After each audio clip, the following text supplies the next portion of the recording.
にちは、シエルちゃんです。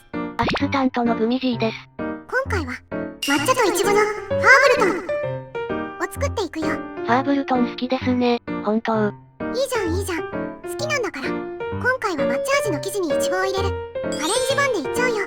抹茶とイチゴの組み合わせですか。色合いも味もマッチしますよね。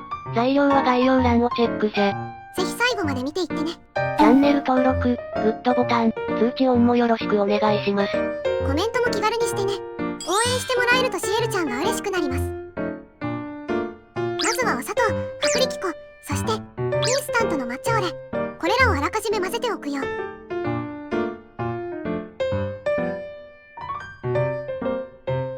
そして別ボウルにバターを量るよ。そこに牛乳、そこに今回は生クリームも加えちゃう。コクがアップするよ。牛乳だけでも大丈夫だよ。お好みで。これをバターが溶ける温度までチンします。これくらいね。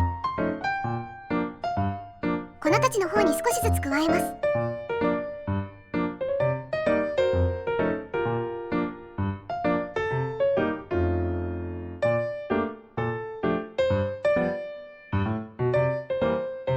もういっちょ。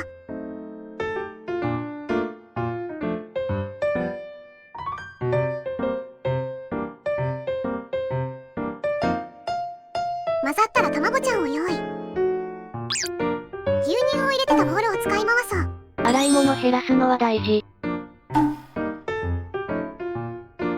コシが切れるくらいまで混ぜほぐします。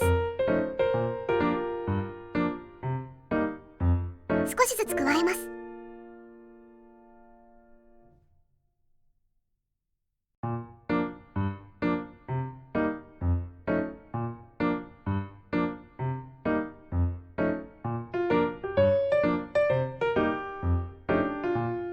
粉玉とか卵の玉があるだろうから一回こすよ。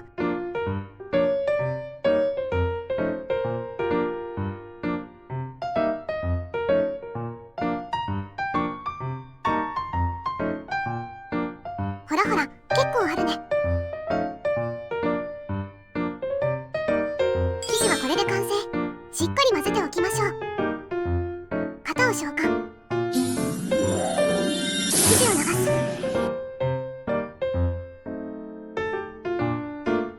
流す瞬間って楽しいよね。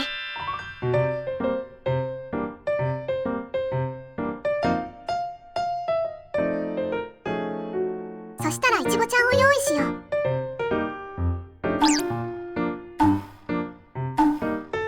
加熱するから冷凍のいちごちゃんで大丈夫よ。フレッシュなものを加熱するのはちょっともったいない気するよね。硬いから手を切らないように。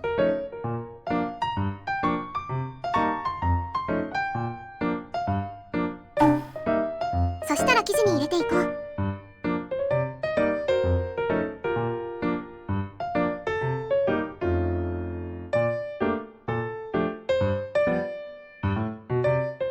比重的に浮いてくるから断面を上にした方が可愛いかな。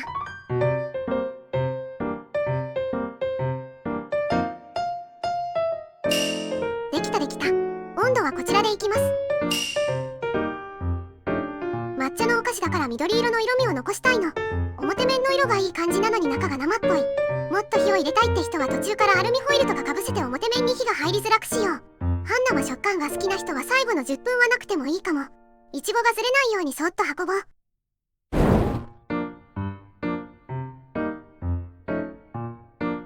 焼けた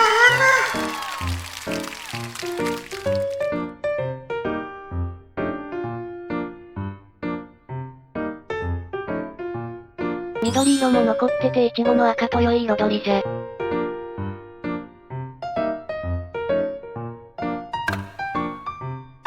粗熱が取れて冷蔵庫で冷やしてから取ったのがこちら。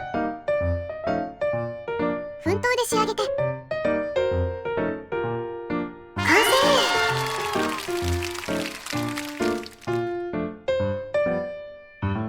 それではいただきます。おいしい。むっちりした食感に抹茶のお味が口いっぱいに広がる。いちごの甘酸っぱさが味にも食感にもいいアクセントになってるわ。緑と赤で色合い的にもバッチリじゃ。個人的にはもうちょっと中心が生っぽい焼き加減でも良かったかも。常温でも美味しいけど、この季節なら冷やして食べても美味しいよ。抹茶とイチゴのファーブルトーンいかがだったかしら？お抹茶の代わりに抹茶オレを使うことで、お値段も抑えられる、入手も比較的簡単になって、作りやすくなっているのがいいですね。メーカーによって抹茶の苦味とかが違うからお好みのを使ってみてね。ちなみに辻里さんのは苦味、風味が強めで、ネスカフェさんのは甘めでマイルドで飲みやすい感じだったよ。ぜひ作ってみてね。ごちそうさまでした。最後までご視聴ありがとうございました。動画の感想、作ってみた感想もいただけると嬉しいです。チャンネル登録、グッドボタンなどもよろしくお願いします。週1、19時くらいに上げてます。他のお菓子の動画も見てみてね。コメントも気軽にお待ちしてます。